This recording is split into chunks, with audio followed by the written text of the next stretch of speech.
Unbelievable battery beast that crushes a full day of doom scrolling without breaking a sweat. Meet the Xiaomi 15T Pro, the game changer that's got me glued to its screen for 2 straight weeks. But here's the kicker. Is this so-called flagship killer worth shelling out flagship cash in 2025? Stick around, because I'm spilling the raw truth, no fluff. All right, let's dive right in. I've been hauling this hefty hunk of aluminum around everywhere. Gym sessions, late-night Netflix binges, even that awkward family dinner where everyone's fighting over the charger. And yeah, 2 weeks later, I'm still obsessed, mostly. If you're eyeing an upgrade and wondering if Xiaomi's finally ditched the budget tag for something premium, this is your unfiltered take. Hit that like button if you're Team Android and drop a comment. What's your must-have phone feature this year? First up, design and display. Because let's face it, you judge a book by its cover, right? This thing feels like Xiaomi took their flagship blueprint and just supersized it. The 6.83-inch AMOLED beast is massive, weighing in at over 200 grams. So if pocket lint isn't your vibe, brace yourself. It's not slipping into skinny jeans unnoticed. The frame's this tough 6M13 aluminum alloy, mixed with magnesium, and all that sci-fi sounding stuff like titanium. It feels premium, not cheap, but honestly, it heats up like a radiator during heavy use. And that glass fiber back picks up fingerprints like they're going out of style. I grabbed the mocha gold variant. Looks like melted bronze. Super unique, way cooler than the standard black or gray. Reminds me of that time I splurged on a fancy watch that turned heads at a party. Worth it? For the aesthetics? Yeah, build quality solid.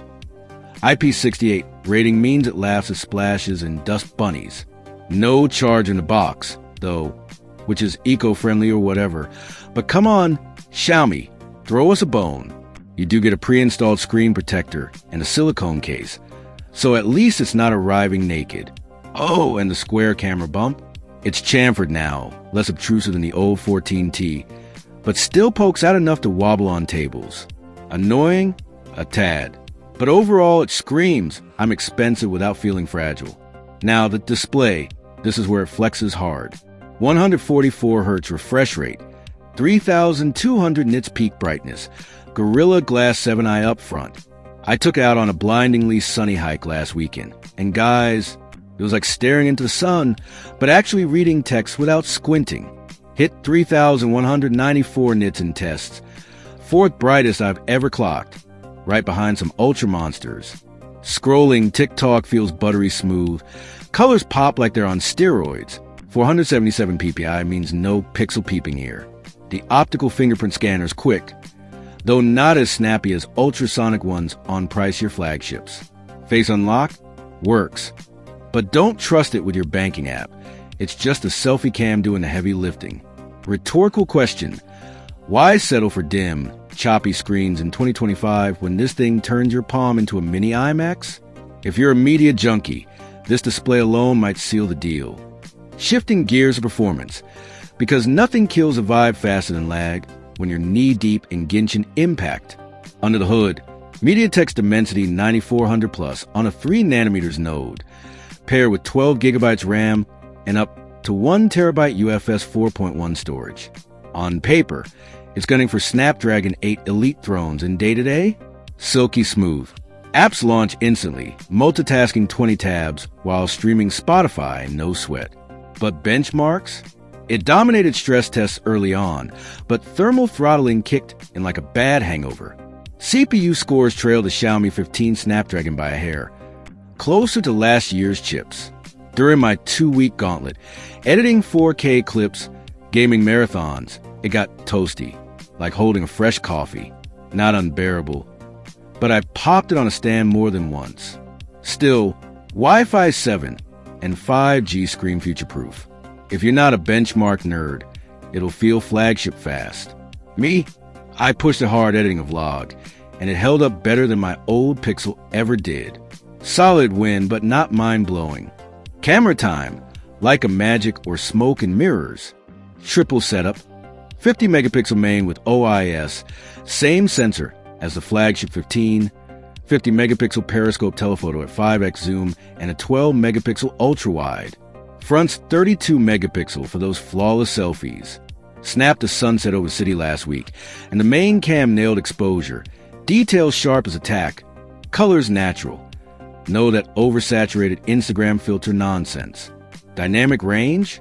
Handles harsh shadows like a pro. The 5x telephoto? Holy zoom, Batman. Pulled in crisp portraits from across the street, on par with the main shooter. Use it for a kid's soccer game. Nail the action without cropping grainy mess. Ultra-wide's the weak link. Softer in low light. Shadows a bit washed out. Video?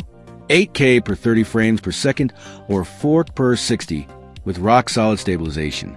I shot a quick drone-style clip on a walk, and it looked pro-level. Compared to my buddy's Galaxy S25, edges it on zoom versatility. Leica tuning shines, but if ultra-wide's your jam, it lags flagships. Question for you. Telephoto snobs, would you pay extra for 5x optical? Hit the comments. Battery life. Oh man, this is the crown jewel. 5,500 milliamp hour silicon carbon wannabe. Wait, it's lithium ion, but who cares? And it straight up dominated my tests. 9 hours and 37 minutes active use. Tops the charts for the last 2 years. Only edged by ancient relics like the Zenfone 10. Browsing? Over 24 hours nonstop. Insane.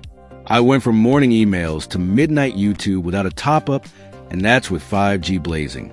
Gaming and video playback scores crushed it too, easily at 2 dare on moderate use. Charging? 90 watts wired hits full in 40 minutes, buy the brick separately. Plus 50 watts wireless if you got the puck. Faster than my iPhone-loving friend's snail pay setup. Anecdote. Forgot it at home during a road trip. Dead last time. This beast would have lasted the whole drive. In 2025, when everyone's chasing all-day juice, this is unbeatable. Software's next. Ships with Android 15 and HyperOS 2.0. Cleanish out of the box, minimal bloat. Feels identical to the flagships. Swipey gestures, AI tricks like real-time translation or gallery edits. Gemini is baked in via the power button, which is handy for quick queries. But 4 years of OS updates and 6 for security? Meh at this price. Samsung slinging 7 on mid-rangers. Pixel 9, it does the same for half the dough. I use the AI interpreter at a coffee shop with a French menu. Spot on. Save my ordering disaster. Smooth, customizable. But that support Windows stings. You tell me, is 4 years enough in 2025, or are we spoiled by Google? Audio and haptics get a quick nod. Dual stereo speakers with Dolby Atmos pump loud. But max volume hisses a bit in highs. Fine for calls. But grab headphones for those 12-hour video loops. Haptics? Tight.